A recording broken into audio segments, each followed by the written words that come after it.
Hello, everyone. I'm Barbara Tien, and I'm delighted to welcome you today to another instance of our very own Kathy's Corner. This special series has been a cornerstone to Project Kin since day one, and I'm thrilled to have my very dear friend Kathy Stone carry this forward as an ongoing series that really speaks to one of the key challenges that every family historian and genealogist has to deal with: the stuff that we've inherited, the beloved memorabilia, letters, documents, and even the humble postcard. It was in the conversation about the humble postcard last holiday season that we had a number of speakers talk about the kinds of things that they remembered from these postcards. And it was an incredible session. And since then, we've picked up on a lot of those ideas coming into it. So this week, in a special introduction to the whole Roots Tech series, we will cover a little discussion about preserving and protecting those artifacts, and perhaps how that leans into the whole Roots Tech season. So go ahead, take it away, Kathy. Thanks, Barbara. Yeah, going back to the session in December, if you haven't watched that recording, I highly encourage you to watch it, because it wasn't me talking. Other people, we had guests the whole time. I did not talk about anything technical. They showed their postcards, told their stories, and if you have any connection whatsoever with postcards, please go back, and I know Barbara will have the link in the comments, and go back and watch that, because it was truly, I think, one, if not the very best Kathy's Corner so far, because the stories were incredible. The whole thing with postcards was fascinating, and I learned so much in the process of doing that, just from the people who were presenting and comments that were made. Just for postcard collecting is something I read is it's the third biggest hobby in North America, is collecting postcards, which kind of blew me away, I have to say, because there's a lot of hobbies. But I don't own that to say that's the truth, but I did read that in one of the articles I was reading about postcards. And if you collect and study postcards, you're called I pronounced it, practiced a whole bunch of times, now I can't say it. Deltaologist. Deltaologist. That is the study of postcards, which is quite fascinating that, in fact, it has its own name, separate from genealogy or any family history. We looked there, we found out about real photo postcards, which is what inspired me to do that session on postcards, when I read something about someone who was asking in another group, not a genealogy group, because we don't like to throw anything away, but in another group, where someone said, I found their postcards and just have these printed images on them. Should I just toss them? And I went, oh, please, no, no, no. So we learned all about their real photo postcards, which were a big thing. In the early development of postcards, we learned about exaggerated photo postcards. My cousin had one in her collection that was where people took, like, it was a picture of a wagon with apples that were as big as the wagon in the back. And they're another genre called exaggerated photo postcards. Historical events, art, travel, buildings, objects. And we had Paula Collins had a large collection that her dad was a pilot, and he collected pictures of postcards of airplanes. So there was a whole bunch of different ones, and even leather postcards, which my cousin Jamie also had in her collection. And she did some research on it, and those links are in today's resource sheet too, as well as in the article back from then. So there's lots of links for talking specifically about postcards in the December 4th Kathy's Corner. So you can check that out. And I've just decided postcards really are a rabbit hole. And I found two more. I finally found my collection in this nasty bin I just found yesterday of a whole ton of stuff mixed together, which is another, I need to sort through that. But this is a postcard, and it's from, let's get it up the right way, Victoria, British Columbia, and it's a package of seeds. Oh, Can you hear it? Oh, It is actually a package of flower seeds, and it's called a flower seed postcard. The other one I pulled out because I said we could go down the rabbit hole and talk all about postcards for the whole hour here was this one. And I have one of this like Mickey Mouse. It's a Statue of Liberty, but it's 3D. multicolored depending on how you move it. And I have another one in there like that of Mickey Mouse. So I was like, okay, we can't go down that rabbit hole. Put the postcards away and put that box away. But remember, you got more work to do because that's a mishmash of stuff in that box. So, but in it is quite interesting because there's a bunch of stuff in there that are, there is a album of all the certificates and things like that that I got when I was in school. My report cards are in there. There's a lot of stuff in there. There's all the greeting cards that I think were my mom's when she passed that I now have in there, all tons of greeting cards. And we've never really talked about archiving this archival storage of this type of things. We've talked a lot about photos, and we know all about PhotoSafe and how we should preserve our photos, but we haven't really talked much about all that other stuff. And we're talking now about more like paper, and we're not talking about digital. We're talking totally about all the physical stuff, which I think for genealogists you have a lot of too. And it's sort of how do we preserve that and decide what to preserve? So we're going to talk about organizing and archiving this type of stuff today. And then there's also newspapers. Who doesn't have a collection of articles from 9/11 that you cut out of the newspaper when that happened? Maybe you've got a whole pile of COVID ones. I have one here, and remember what it looks like. So this is the whole front page of the city to the north in Alberta. This is the Edmonton Journal Mm. on what was has now become called Black Friday in Edmonton. And is this going to be upside down? No, it's not. And it was a massive tornado that hit. It was I think F5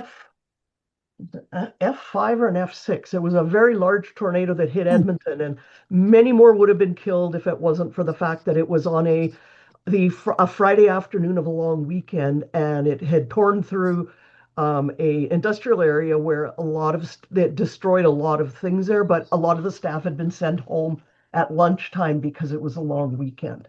And so, but I've saved that, and it's the whole newspaper talking about that story. But as you can tell, it's big, it's bulky, and you can pretty well see how yellow it's getting. And I fold it in half, which wasn't the best plan, but newspapers, but it's yellowing. And that's kind of what we're going to talk about are those kind of things that fit into that category of non-photo, but still made out of paper.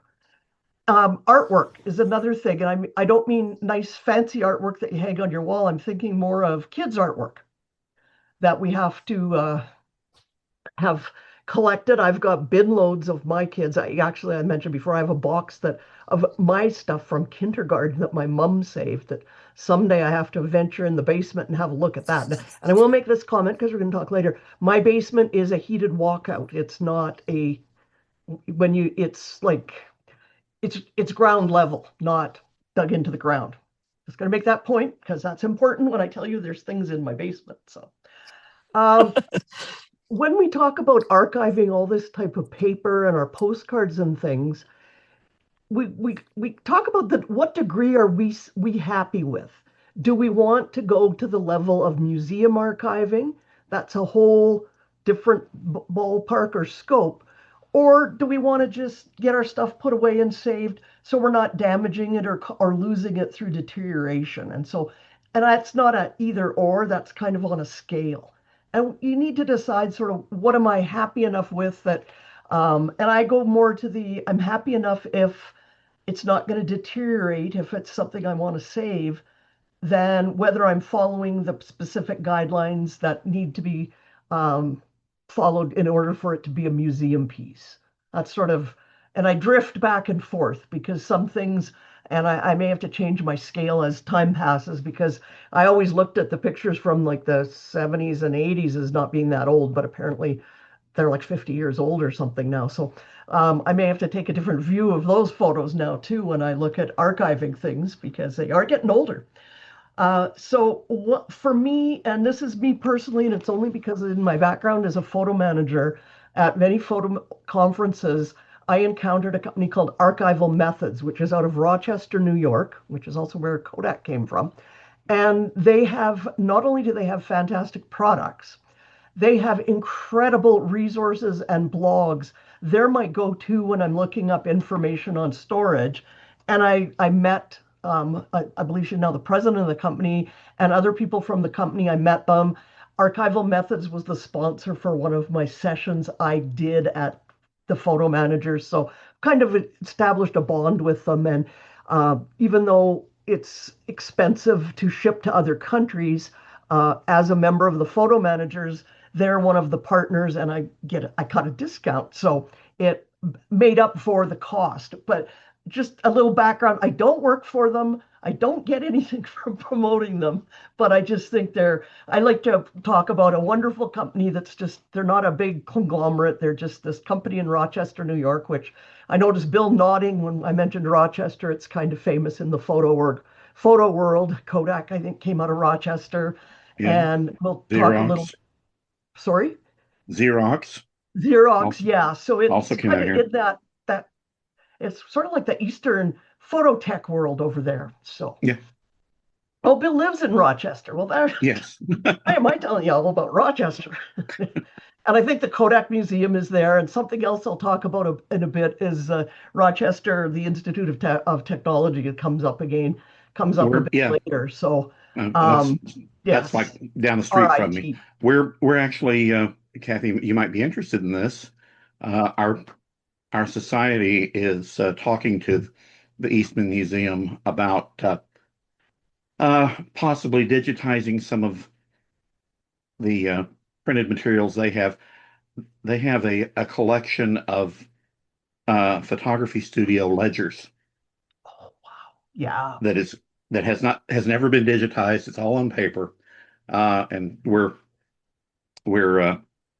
in discussions with them about possibly taking that on as a project. Oh, that would be very, very cool Yeah, and good to have it digitized. yeah, Um, so that's why you'll see a lot in the resources, a lot of links to articles on the blog of archival methods, just because it is so good and they explain things so well and give recommendations for products. And doesn't mean you have to buy the products from them, but it gives you an idea of what you're looking for so you can check local sources or source other sources within your country there where we aren't dealing with the incredible cost of shipping things all over the world. But that's why my why you'll see a whole bunch of links to archival methods. I've also included two locations for Canadians, and I apologize, Jane and Jennifer, I haven't looked up any for Europe or New Zealand or Australia area yet, but we can probably do that. I listed a couple sources where Car McLean in Canada, and they haven't unfortunately got all the blog and all the information, but they do sell archival products and have quite an extensive collection. And the other one is that I'm familiar with, and there might be some in other provinces, but is the Alberta Provincial Archives have a shop where they sell archival storage things too. A very limited, these are much more limited than archival methods, but they're still for the main stuff where you could get the basics and things. So, what else did I want? Okay, well, we'll stay on this. So, um, the just because we're going to refer back to these, I want to talk briefly about the Image Permanence Institute and PAT, or the Photographic Activity Test. So the Image Permanence Institute is a technical organization that certifies items as being archival and photo safe. And the PAT is a distinguish distinguish a specific test to see if any materials are going to react with photos, and particularly print photos with the old gelatin base from development. But now they're testing other products now as well, because a company can submit their products to the Image Permanent Institute for the photographic activity test. And that leads to There is an international standards organization, or the ISO. Yeah, it's the image permanence is part of Rochester Institute of Technology in Rochester too. There is an ISO for archival and photo safe products, and so having the studies done by Image Permanence gives gives that certification. And if something has that certification on it, you know it's archival safe quality. If it doesn't, and it just says it's acid free or it's lignin free or photo safe, be wary of, because unfortunately there's no world body that regulates those claims. And so just be wary about it, because there's a lot of things that are actually not photo safe, and terms get thrown around. It's much like the term fat free. There's a lot of stuff promoted as being acid free because we're all kind of familiar with that now, that never would have had acid in it in the first place. So it's like, great, it's acid free, but it's got other stuff in it that isn't good for the photos. So that's what I like, looking for that symbol. And you'll see I should have copied this, but I have this tape. Ooh, I got in the middle here. And it actually has I found it earlier. So it's right in that green dot on it is the PAT symbol. So it's been tested. It's a tape I've used to repair torn documents, because I've discovered, as I've mentioned before, and I'm going to mention again, Scotch tape, not a good thing to put on anything you're going to keep for any length of time. And I say that as Scotch tape in general. Yeah, that'll be another one, Barbara, I think, that's got a PAT symbol on it.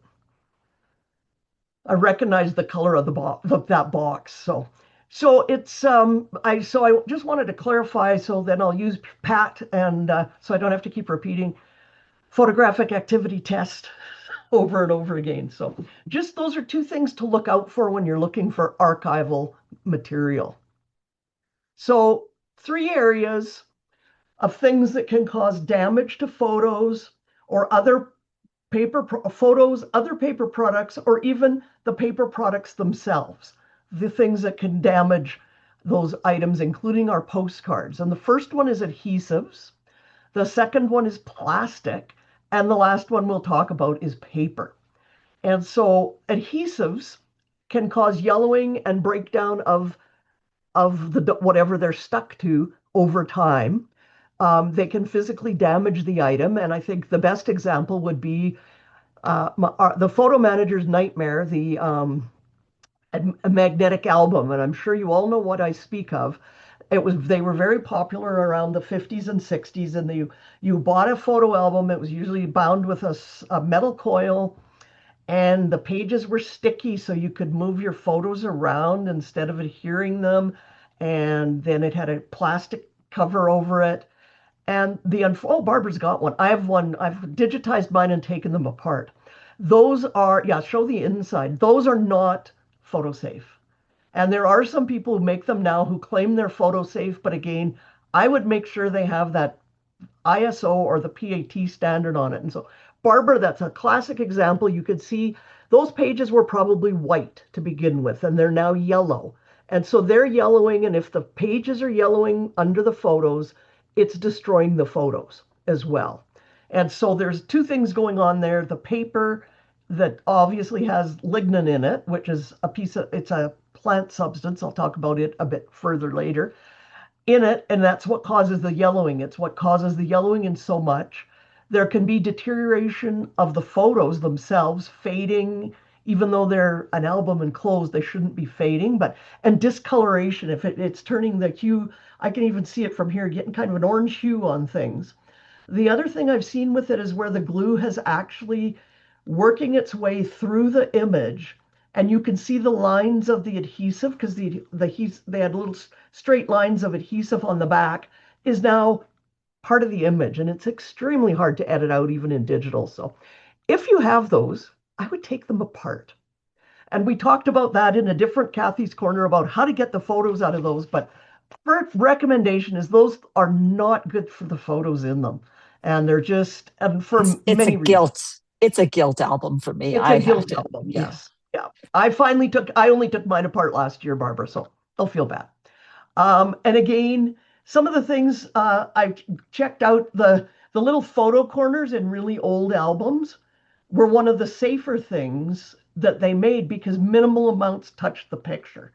Well, so if you know the old little sticky photo corners were one of the safer things because they weren't actually much like the magnetic stuck right to the photo or Scotch tape. I've gone on at great detail about my nightmare of my Scotch taped albums, and I just discovered apparently I had a lot of Scotch tape in my house when I grew up because that album I have of all my certificates from school are all Scotch taped into this black album, and the tape is falling out, but it's leaving lovely yellowed marks all over my documents. So not a good thing.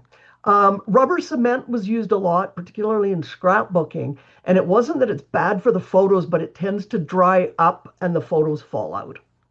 So it was, but again, with adhesives, look for PAT certified, a PAT approved, or that ISO on them, that that it's a quality adhesive. And there's a lot that it's not hard to find them on the market. It's big in the scrapbooking industry, and Barbara and I both have like that tape I showed you that I use to tape documents that are torn is photo safe and approved. So This is adhesives. actually, sorry to interrupt. This is just, Oh, it is actually artists' materials, which is often an overlap from a market yes, perspective because yeah, artists are making materials. Yeah, God. yes. So plastics. So remember I was talking about things are marked as acid free that never had acid in them. Plastics is one of them. In the magnetic albums, the acid is in the paper underneath, and it's getting in on just deteriorating the photos by leaching through the paper.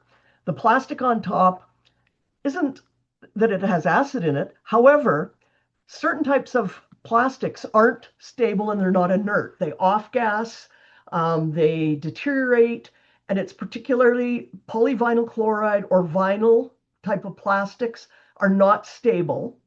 The gases they give off can damage whatever they're preserving. So even if you're preserving paper, which has some of its own limitations, you don't want to put um, plastic covers on it that aren't safe. And there's a lot of those out on the market too. And again, you're looking for the PAT or ISO certification on them to know that you're using them. You can also find it quite easily because the ones that are safe are polyester or mylar, which apparently are the same thing. I didn't research that far enough into there because my mind went to mylar balloons right away.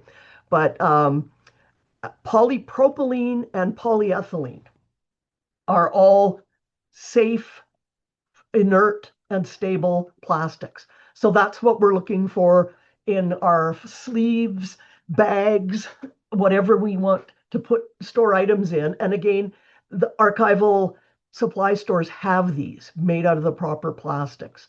So we're kind of looking for that so that we're not using plastics that are further deteriorating our items or our postcards or letters and I know we talked about business cards and that's another thing that again none of those were made on we did not put those do not come on photo safe paper, which leads into the paper. And so it applies to the items in themselves but also what we store them in.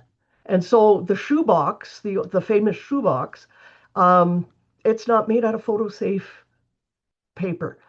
It's obviously they don't put a lot of money into shoeboxes, so the old shoebox can actually be harming our photos. Better than many other things we can keep it in, but still, it's not a good permanent location for anything. All paper products contain acid that's added in the process of, because paper comes from trees and wood and all that. Acid is used in the process, particularly bleaching processes, adds acid into the paper. Lignin is a plant product that is also in paper because when we flatten out wood, we grind up wood pulp to make paper, and the lignin stays in the paper unless it's removed. So the lignin is what's causing, and newspapers are the best example. The yellowing is something with a really high lignin content because as it is exposed to light, as it ages, it turns yellow and gets very brittle. If you've ever, I have in my client's collection, we have a newspaper article that's like pretty much fairly large, the whole page, and from 1906, and it's yellowed and it's so brittle that you can hardly touch it. Like we had to be so careful to get it scanned because if you barely touch it and another piece falls off. Like it's really disintegrated. And old books were made, if you've got old books and they're turning yellow, that's again because of the lignin. The acid that's in paper can leach out of the paper and into other items it comes in contact with, which is where when we're storing our where we want to store the paper items we're trying to keep, be they our postcards, our letters, our certificates, all those things, we need to be careful of what we store them in for two reasons. One, if they're stored by our photos, which not necessarily apply, I think I said, oh, never put them by your photos, but you don't want them, you want them the photos protected and the document protected. And you also want the documents protected because of all these things in them, they deteriorate. It's just the reality of it that and there's an article there on acid free. I think there's one from Gaylord Archives, which is another big archiving company in the US. And they've got some good information articles on their website too that we put some links into. But if you have those, um, they have good detailed explanations if you want to know more about lignin and acid and paper and all that stuff. But long story short is protect it from other things and protect your things from paper that's got those substances in it. There are certain pH levels that qualify as them referring to something acid free, and then a certain amount of, I think lignin, it can have less than 1% of lignin left in the paper before they can say it's lignin free. So, but that again, if that fascinates you, check out some of the references. I won't go on and on that today. It's just very important to not have those touching our photos or even touching each other for that matter, because again, the acid can migrate and do damage. Okay, I already talked about that. So you can get acid-free and lignin-free papers, file folders, envelopes. You can also get plastic sleeves that are the proper kind of plastic to put things in to stop further deterioration. And it's essentially an isolation thing. You can also get paper that they call that's buffered, and buffered they use. Should have written the chemical down. Calcium something, not the vitamin one, but some other one. They use that to buffer the paper, which prevents the leaching process from happening. It creates an inert surface for it, which it's largely used for scrapbooks and things where people are actually putting their photos right in a scrapbook album. Tissues, sleeves, where you keep your stuff is important too. And this is where there's a really good article in the resources called Agents of Deterioration, which I love the title. And apparently it was from the Canadian Conservation Institute, quoted in Archival Methods blog about what things are bad for our photos, papers, and everything else. And so one of them we kind of know, light accelerates the breakdown of anything that contains lignin and acid, and also fluorescent lighting. So if you've got fluorescent lighting in there, and that article talks in detail about what kind of lights aren't good, but generally light is not good. And I've used the example before. I should have taken a picture of it, but I've already fixed it for the individual, where if you used to go to places like Walmart and here it was Zellers or Kresge's or the old Woolworths, those sort of stores that sold a lot of stuff, they used to sell, it would be a big picture frame with a paper mat that wasn't acid free and was made out of paper with little ovals cut out, and you taped probably with Scotch tape, you taped your photos to the back and put it in the frame and hung it on the wall, and so it looked like they'd all been matted. Apparently Barbara has one she's pointing at there too. So what that produced is somebody brought me one and said, "Can you do anything about these photos?" And so the amount of light damage was so obvious once you took the piece of paper off, because there is a immaculately preserved photo that didn't hit light and probably not old enough yet to have been wrecked by the paper touching it. And then in the middle, in a shape, was faded till you could hardly read it. Someone else contacted me the other day and they've got a certificate that they were given that's been hanging on the wall. It was some kind of their doctorate or something.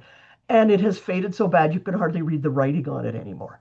Like the signatures and the things are so faded that you can't read them anymore.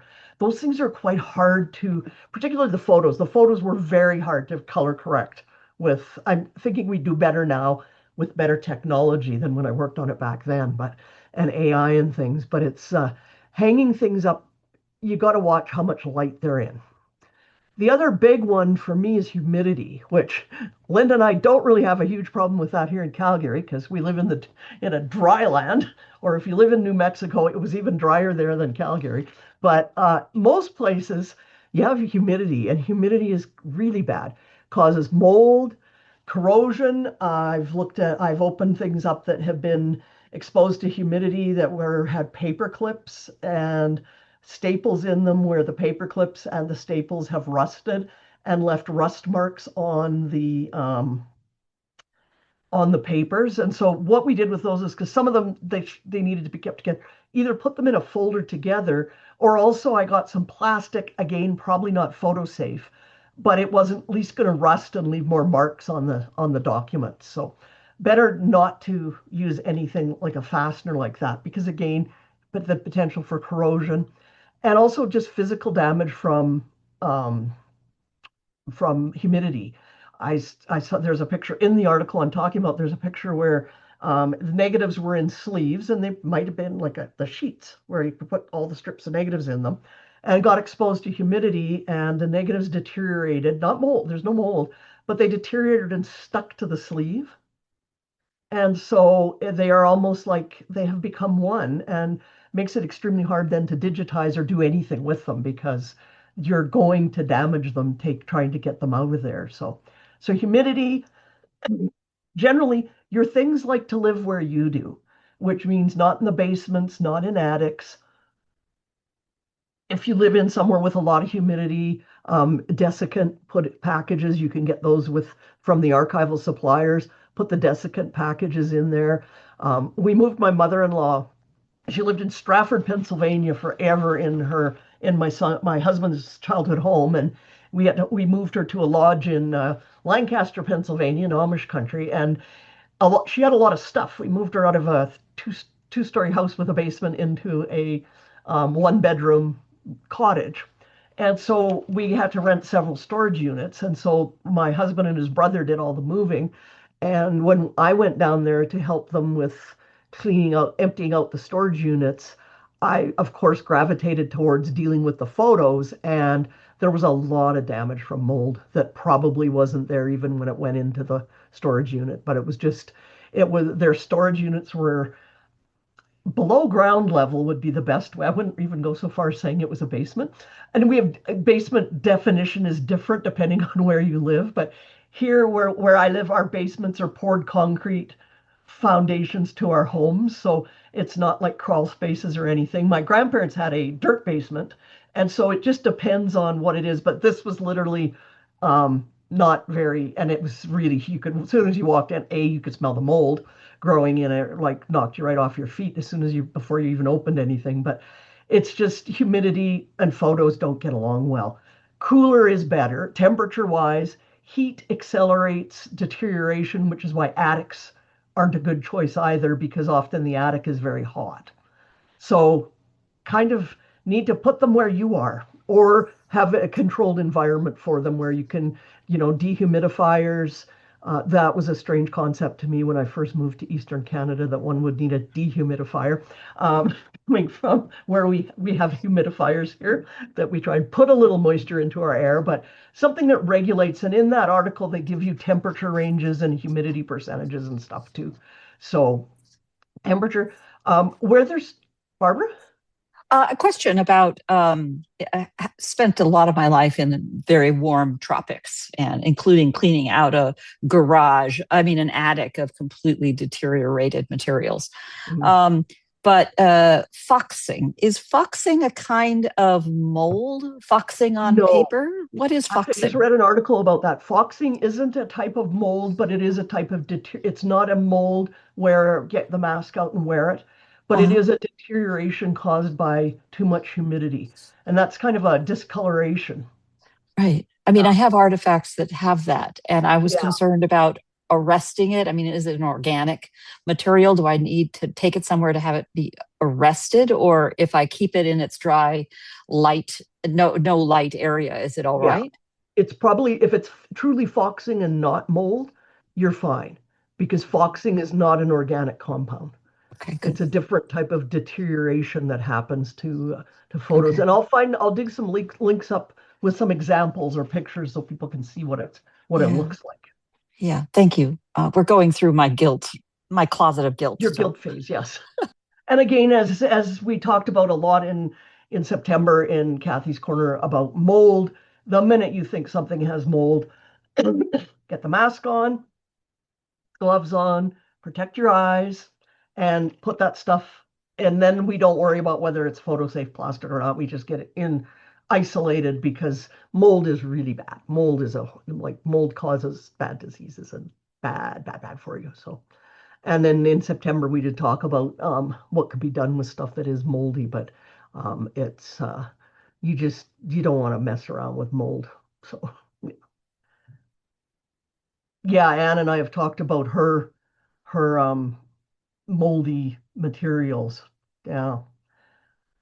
The other thing that's mentioned in that article are pollutants, gases, sprays, solids that can react chemically with the papers or whatever you're storing. And you could also transfer stuff, and pollutants is used not in the world of it doesn't have to mean it's pollution, but things like if you touch something and you have oils on your hand or you just put hand cream on, you might transfer that to the photo. So when I first started, we were wearing cotton gloves. When I first started doing this years ago, we had to have cotton gloves on.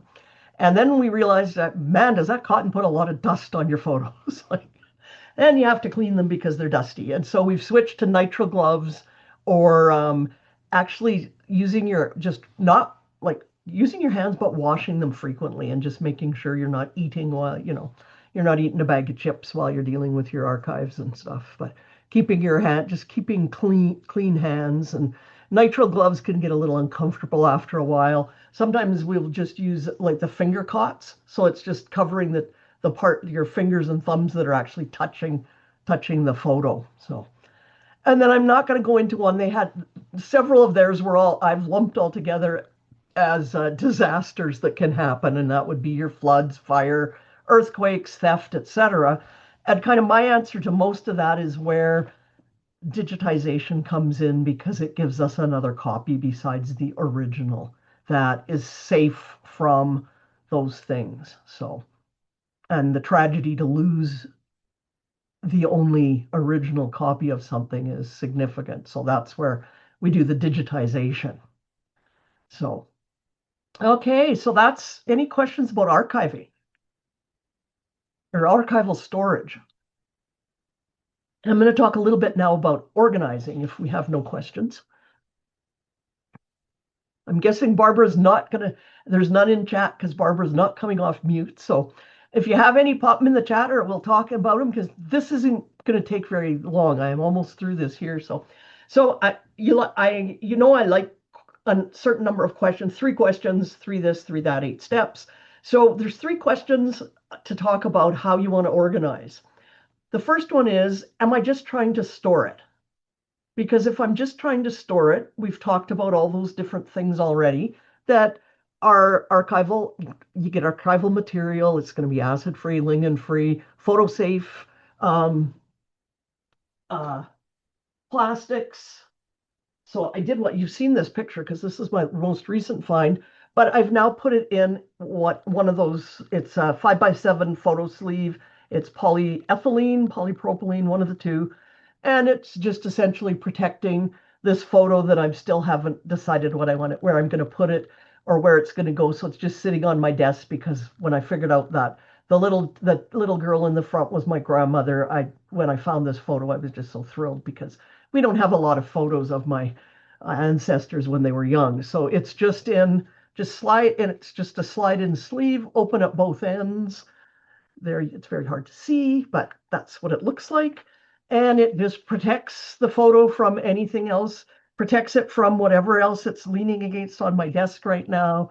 When it gets put in its proper storage thing, it'll protect it from everything else, and it just stops. If I touch it now, there goes, sorry. Just have to, my camera, after a while, it gets tired and blurs.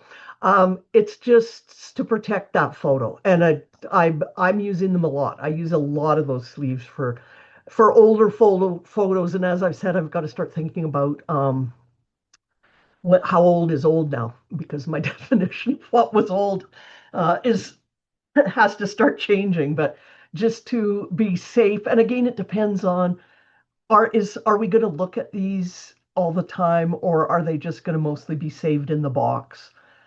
Sort of, and they'll be scanned, of course. Like that will be sorry, a given. See, I talk about mold and then my cough comes back.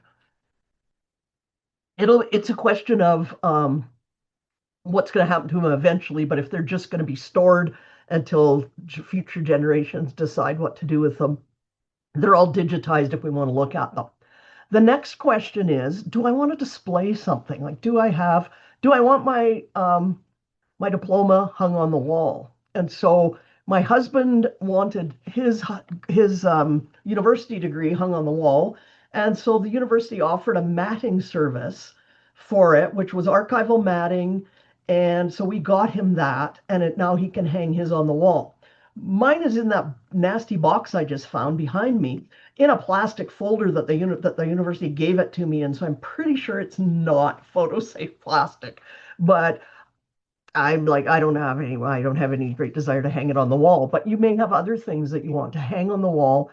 And what's important there is the light is the biggest danger, because again, as we talked about how harmful light is, particularly to items that aren't photographs. Even photographs deteriorate with light, but we're not accelerating the lignin destruction in it. So either keep it out of direct sunlight. If you're hanging things on the wall, keep them out of direct sunlight, or get them framed with UV filtering glass, which is usually done through a professional framer, or display a copy, not the original. And that's probably the best solution, is to not put the originals on the walls, because it's just once they're digitized, print a copy and put that on the wall, and then you can replace it as it deteriorates. So now we've been talking around it, but back to postcards. So what if you have something that you want to look at all the time? And like if you've got a pile of postcards, what fun is there in not ever looking at them? And I noticed after we did that talk, a lot of people said, "Oh, I think Kyla. I saw Kyla here. I think she's probably run off again." What she's done is she said, "Oh, after that talk, I went and found my postcards, and now I'm digitizing them because it's neat. They're cool to look at."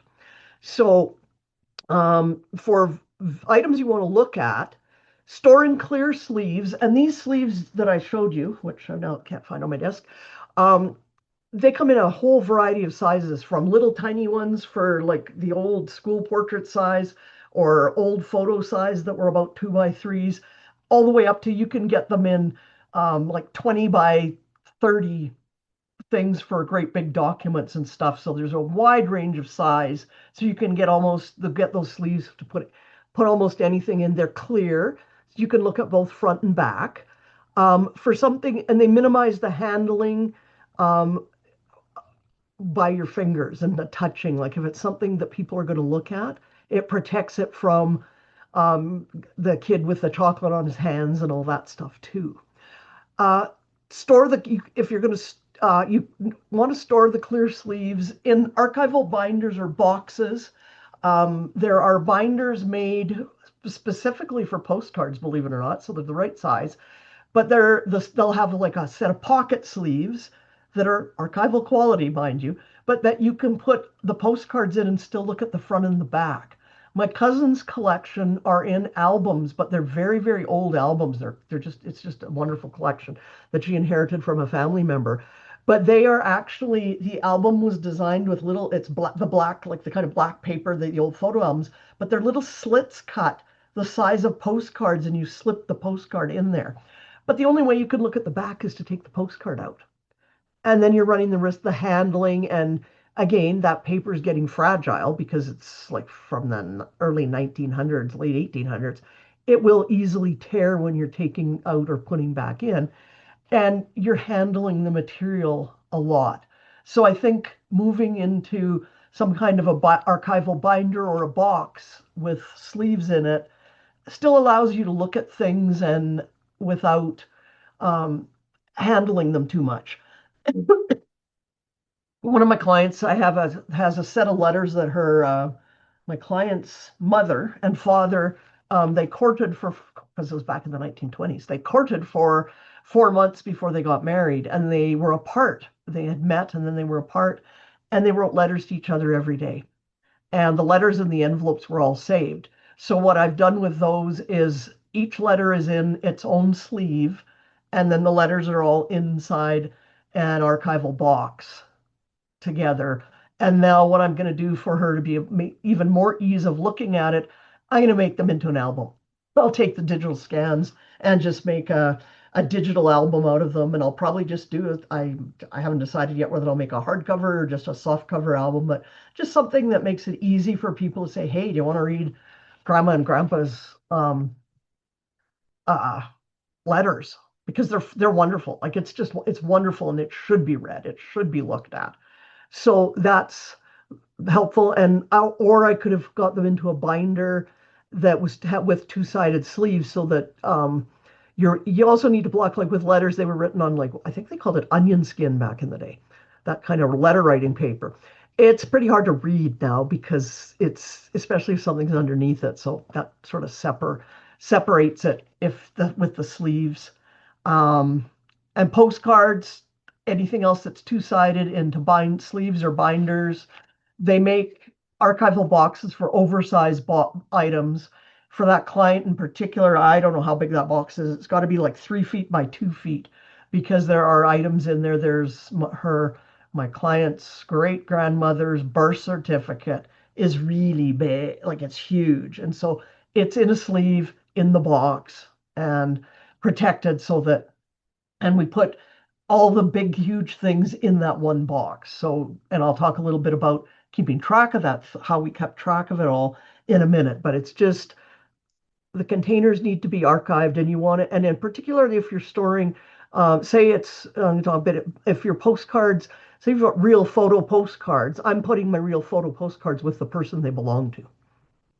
And so they're going to be with the photos. So I want to isolate that postcard and its lignin and acid from the photographs. So, and that's what I came up with for how to organize. It depends on what you're organizing.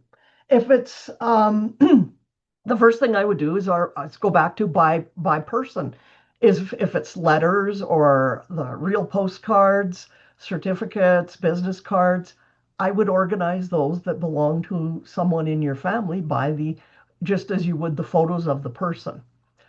If it's or by event, like if it's trip memorabilia, concert memorabilia. I've run into quite a bit of that, where you've got the tickets and the programs and photos. It's another one.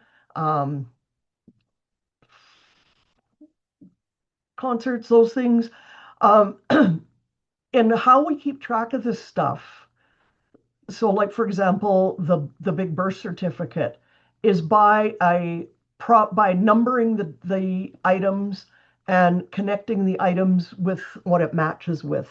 And I discovered this in the Kathy's Corner workflow checklist. Under the permanent storage container tab, you can see how this is, and it's a copy of a document. It's called the provenance that archivists use. And so it includes, where did we find this, and what, the approximate date, the condition of it, and other information, but it's all numbered and it's marked so that the birth certificate is in container number such and referenced back and forth so that it can be tracked down. You could organize by theme, history, if you've got a lot of items of history that aren't necessarily connected to people, by art objects, like the airplane ones, for example, by places. It kind of depends on what you're looking at the time and what it's relevant to. So, because I imagine there's people that have Life magazines or newspapers from the assassination of Kennedy, world events and things like that. Bill's got them, yeah. So that's always something that we can organize. Sort of that might just be part of our collection. So,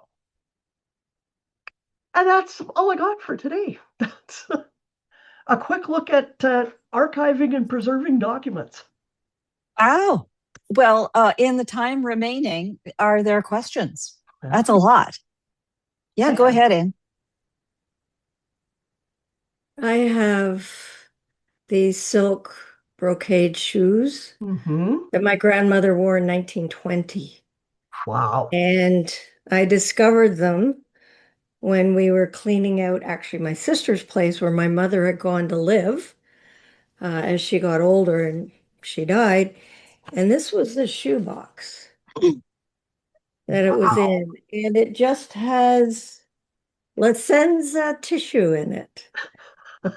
So what do you do with physical things? I also actually, I attended a whole seminar with archival methods on clothing and clothing and shoes and things, because that's part of our collections. And they make boxes, specific archival quality boxes of tissue. Oh, good. Okay. Storing those kind of items. Although take a picture of the shoebox, maybe not the Lacenza tissue, but the shoebox. Because if that's the original shoebox. My niece said to me, we were throwing everything in a bin, to get it taken away because we were selling the house, putting my sister into care. And my niece came over and went, "Are these important?" It's like, yes, they are. But I haven't done anything with them because, well, 1920, they've been, and that was my mother's shoebox, so they've been there a long time, but I don't want to leave them in there. No, and that's the thing, is that probably for something like that, it's probably kept it relatively well, actually. But for permanent storage, you probably do want to put them in, and I think, tissue, and I don't think they put them in bags. I'm trying to remember. It was a long time ago. I took the one on storing clothing, but again, they have specific containers for clothing and tissue to wrap them in for things, even like big things like wedding gowns. Would it be from the same place you mentioned in terms of Archival Methods would be a place to look it up and then see what kind of containers they're using. Because I know Anne's another Canadian, so to see so it's like, if there's somewhere gotta find it in Canada. So. Yeah, Archival Methods has textile storage kits. Yeah. Okay. Like there's a reason they're my go-to. Yeah. Okay. Thank you. Okay. I also found that they have a nice YouTube channel with procedures and things like that, which I think will be very helpful. Yeah, good blog too. But the blog is just she's got a lot of blog links already. Yeah. A general question for you, since I've already interrupted here. How do you manage the better and the good? The best, the right thing. And when you talked about priorities and helping me feel a little less guilty, I think I may not be alone here with a few things that I'm feeling badly about. How do I prioritize that? Well, I think and I'm not sure if you're talking about what to keep versus what to get rid of, or time, or what's the effort to fix the problem. The problem. Well, I think the first thing is to know what's really at risk. So if I had a bunch of photos in my basement, so they're not and when I found my mother-in-law's stuff in the storage unit, the first thing was to remove it from the storage unit and seal it up because of the mold in it until I could deal with it. Mhm. If you've got stuff in magnetic albums, it's deteriorating faster than the ones that are in the old paper albums, faster than the ones that are in shoe boxes. It's that sort of decisions. If you've got something that's moldy and it's not bothering you, like if you've got it secured so you're not inhaling the mold of it, it becomes less of a hurry because it's not going to unmold at any point. And so if it's wet and molding still, then we talked about that, then you want to freeze it because that'll stop mold from growing, but it doesn't kill the mold. So and then it becomes a question of space, like how much space do you have? And that's what a big discussion right now with my client's daughter, because someday all this will be hers. And she doesn't have a whole house to keep it in. Like she doesn't have a vacant home that is a huge house to store all that stuff in anymore. So it becomes a question of what's most important. Um, my yellow newspaper, I've decided what I've thought about with newspapers is old ones are cool when they're all yellowed and everything, but they really are deteriorating fast. But with newspapers.com, I'm almost inclined now to just get my digital articles and get rid of the paper because it's hard to store, takes up a lot of room, and it can easily be found online. You're never going to find, like, all you'll find online, maybe, Anne, is a picture of shoes similar to that. You're never going to find another shoe like, you're not going to find that anywhere. But my articles on the tornado in Edmonton, I have a whole book about the tornado in Edmonton. I have whole books about the flooding in southern Alberta in 2012, 2013. Um, they're not going anywhere. They're not going to deteriorate that quickly. So it also would depend on the age. Like I'm more worried now about getting properly stored these photos and kind of working back with what are my oldest photos and what do I need to do with them versus dealing with the stuff from the 70s, 80s, 90s, or early 2000s before I got digital camera, So, because they're not going to deteriorate as rapidly um, as those old photos are not in as much need or aren't as irreplaceable. Because those later on photos, I've got like 8 copies of some of them, so it's not like right. it's a tragedy if one gets messed up. But Right. and again, I think if stuff you're trying that you still have to work on, like that big box, I'll post pictures. I'm going to put a little note up about, yay, I just found more stuff to do. Maybe I may make a video of sorting through it too, just for laughs. But it's, uh, um, it's it's in a plastic bin. It's not photo safe bin, but there's not a whole lot of pictures in there. I did find some pictures in it, but it's all paper and stuff in it. It's protected. It's on the second level of my house, so if we have a flood, it's not going to get flooded. There are no pipes running over my office, so it's, other than fire, it's relatively um, lower priority, say, than grandma's picture when she was 2 years old. So it's like triage, save the Triage. Yeah, most that's a good word vulnerable for it. first, Yeah, those that are currently in danger with damage occurring, take care of them first, and then yeah, work your way backwards to the things that might be at risk given their current yeah, yeah, position or place or whatever else. So thank you. That made yeah. me feel a little better. I Well, think and all I those just think pictures on the something wall else are all is, copies. They were once yeah, originals. They were once, fading. And it yeah. taught me just how bad it was. Well, and it was like a good idea because one of the big things about anything we have of that is to be able to see it and Mhm, enjoy it, which is the mhm, other side of the thing is like you can lock everything safely away in nice archival boxes, but then do you ever get to look at it and see mhm. it and like go, wow, I'm holding grandma's shoe from the 1920s. Like we found in my client stuff, this would have been her grandmother's who went to school in the US. We found her little, what do you call them down there, pep rallies that they used to have. A little hat she had because she was on the pep rally team, and a little sweater with the school crest on it.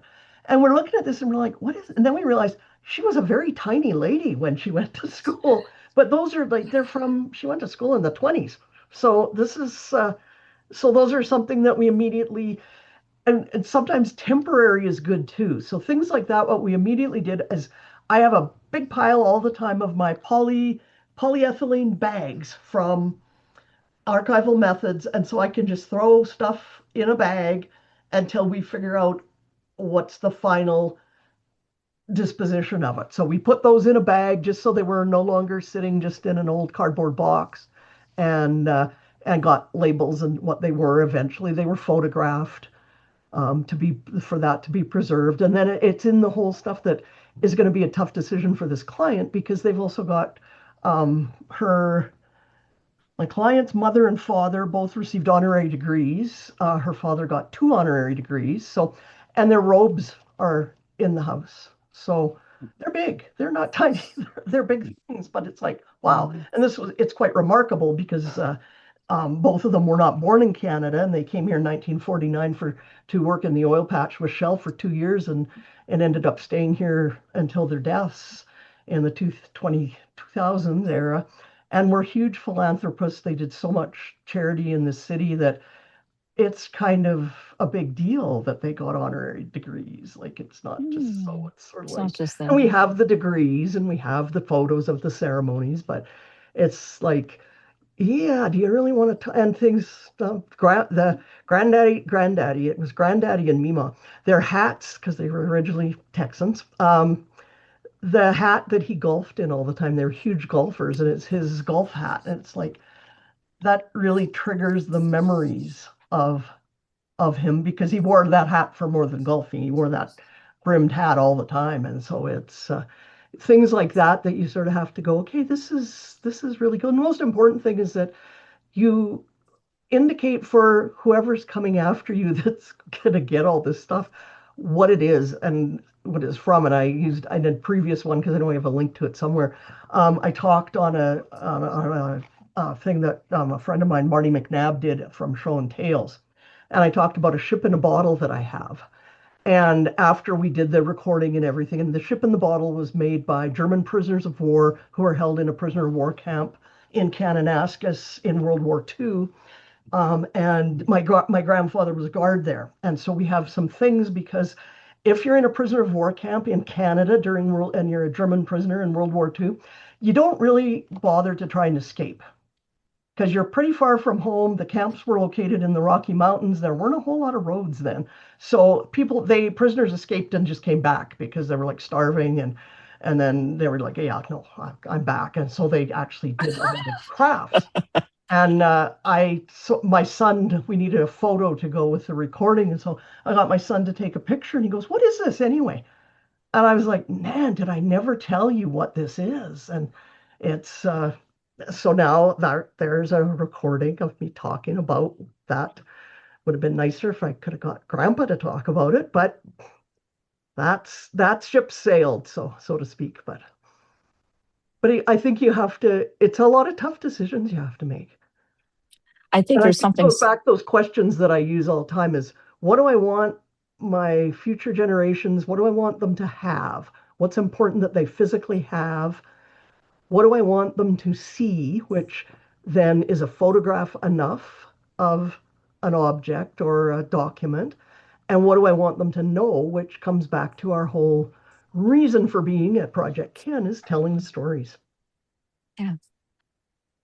So. Wow. Well, maybe that's a perfect place to end this, Kathy. That's really fantastic. Another incredible episode. I think this will be one that we will again be referring to in each of these categories because it sets the structure for the stuff that each of us has and the ways in which we are looking at both the physical objects and the digitized elements. You gave the examples of clothing, and your wonderful shoe is a perfect example. You could actually hold it right there, but to see size, photographs just don't tell us the size, the giant hat or whatever it might be. So I think everybody will join me in thanking you for this. And in the recording, feel free to drop the comments in here and share with those who may find this helpful. And we'll include links to other kinds of things. Feel free to drop links into the comments as well if there are, relevant pieces to share with everybody. Thank you. And Excellent. thank you. And we didn't get to talk much about RootsTech, so we'll just have to keep joining the RootsTech We ride can along. we can also just take for a few minutes. I'm going to end the recording here, so we preserve this special moment, and everybody can stay online here on the live session, and we can chit chat a little bit about RootsTech. Hold on. Thank you. Bye-bye.